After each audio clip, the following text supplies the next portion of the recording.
हूथियों के यमन में सऊदी अरब को बहुत बड़ा झटका लगा है।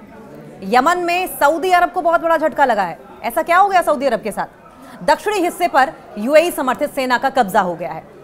नए देश का अब ऐलान किया जा सकता है। सवाल यह भी है, क्या टूटने वाला है यमन? सवाल यह भी, क्योंकि जिस तरीके से यूएई समर्थित सेना ने कब्जा किया है, उससे क्या सऊदी अरब की कमजोरी दिखाई देती है?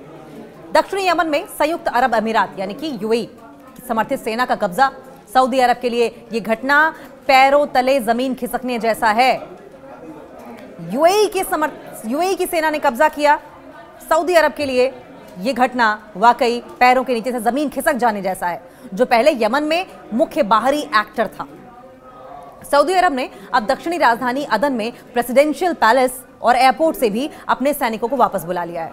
सऊदी अरब के यमन से अपनी सेना वापस बुलाते ही यूएई के सैनिकों ने कब्जा कर लिया, तो जाहिर है यह बड़ा झटका सऊदी अरब के लिए तो होगा ही।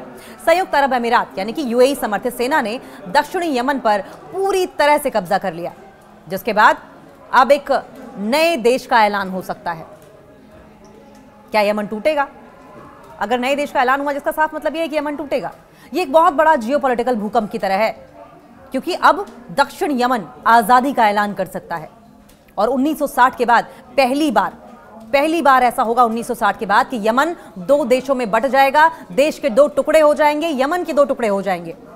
पिछले हफ्ते सदर्न ट्रांजिशनल काउंसिल यानी कि एसटीसी के करीब 10,000 सैनिक तेल के भंडार वाले क्षेत्र हद्रामौत गवर्नमेंट में और बाद में ओमान की सीमा से लगे कम आबादी वाले मराह गवर्नमेंट में घुस गए थे। गवर्नरेट की बात हो रही है। एक बार जरा इस पॉइंट पर फिर से गौर करेंगे। पिछले हफ्ते की अगर बात करें तो पिछले हफ्ते सदर्न ट्रांजिशनल काउंसिल के करीब 10,000 सैनिक तेल के भंडार वाले क्षेत्र हद्रामौत गवर्नरेट में और बाद में ओमान की सीमा से लगे कम आबादी वाले मराह गवर्नरेट में घुस गए थे, जो पहले उनके कंट्रोल में नहीं था। यानी कि ऐसा पहली बार हुआ है जब एसटीसी ने दक्षिण यमन के उन सभी 8 गवर्नरेट्स पर कब्जा जमा लिया है जो 1960 के दशक में स्वतंत्र दक्षिण यमन का हिस्सा थे। और इस घटना के बाद पूरी संभावना है, इस बात की पूरी संभावना है कि बहुत जल्द दक्षिणी यमन आजादी का ऐलान कर सकता है, जो कि सऊदी अरब के लिए बहुत बड़ा झटका होगा, जबकि यूएई के लिए बहुत बड़ी डिप्लोमेटिक जीत होगी। यानी कि ये दो सुन्नी देश सऊदी अरब और यूएई इस वक्त आमने सामने खड़े दिखाई दे रहे हैं। एक हायर पेडेस्टल पर है और एक लोअर पेडेस्टल पर है। एक जीत रहा है, दूसरे को बड़ा झटका लगा है। वही ओमान सीमा पर भी तनाव काफी बढ़ गया है। हालांकि ओमान ने कुछ समय के लिए अपनी सीमा बंद कर दी थी, लेकिन बाद में उसे दबाव की वजह से पीछे हटना ही पड़ा। सऊदी अरब के पैरों से जमीन खिसक गई है। सऊदी अरब के लिए घटना पैरों तले जमीन खिसकने जैसी है। जो पहले यमन में मुख्य बाहरी एक्टर था, सऊदी अरब ने अब दक्षिणी राजधानी अदन में प्रेसिडेंशियल पैलेस और एयरपोर्ट से भी अपने सैनिकों को वापस बुला लिया है।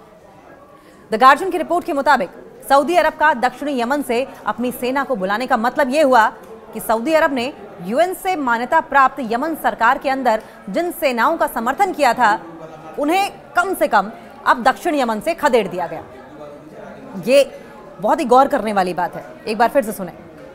सऊदी अरब ने अब दक्षिणी राजधानी अदन में प्रेसिडेंशियल पैलेस और एयरपोर्ट से भी अपने सैनिकों को वापस बुला लिया है। द गार्जियन की रिपोर्ट ये कहती है कि सऊदी अरब का दक्षिणी यमन ने अपनी सेना को बुलाने का मतलब यह हुआ कि सऊदी अरब ने यूएन से मान्यता प्राप्त यमन सरकार के अंदर जिन सेनाओं का समर्थन किया था, उन्हें कम से कम अब दक्षिण यमन से खदेड़ दिया गया है।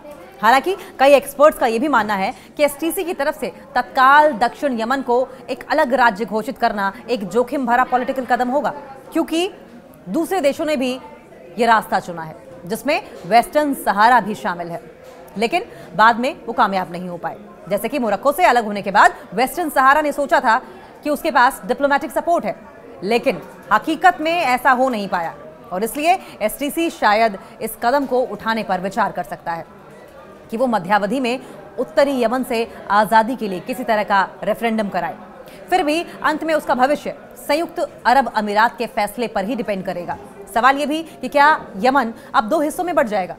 आपको बता दें कि साल 2015 में यमन की राजधानी सना पर हूथी विद्रोहियों के कब्जे के बाद दक्षिणी यमन में एक इंस्टेबिलिटी सी आ गई थी। एक अस्थायी गठबंधन बना था, जिसमें सऊदी समर्थित इस्लाह पार्टी और यूएई समर्थित एसटीसी शामिल था।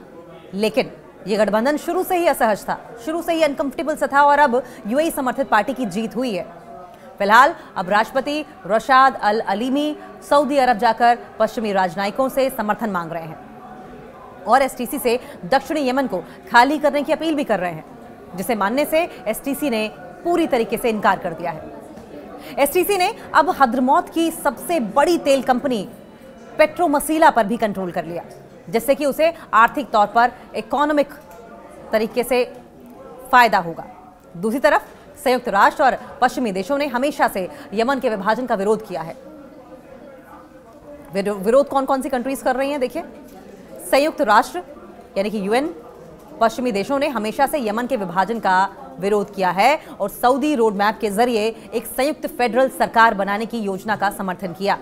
लेकिन मौजूदा हालात से ऐसा ढांचा बनना कम से कम फिलहाल तो संभव दिखाई नहीं देता है। सवाल यह है अंत में कि क्या यमन के दो टुकड़े हो जाएंगे।